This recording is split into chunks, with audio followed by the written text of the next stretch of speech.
سمبوسة لحم عجيبة، شوفوا طريقتها سهلة والبسيطة. عوافي.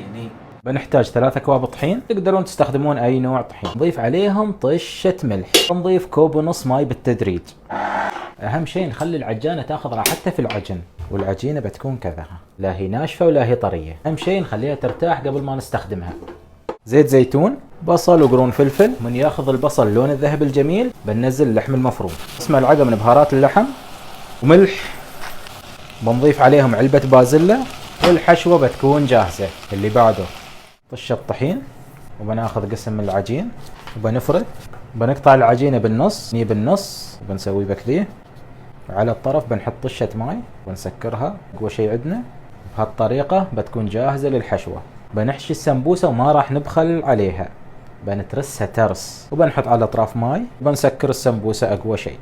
وهذه سمبوستنا جاهزة للقلي. بننزل الزيت ونقول بسم الله وبننزل السمبوسة. من تاخذ اللون الذهبي الجميل بنشيلها على طول من الزيت. طبعا بنصفيها عدل وبنخليها على مشخل عشان تنزل الزيت كامل. يلا يا السمبوسة مغلاة. علينا وعليكم مليون ألف عافية. لا تنسونا من اللايك والاشتراك والأشياء الحلوة اللي تسووها. الله يحفظكم.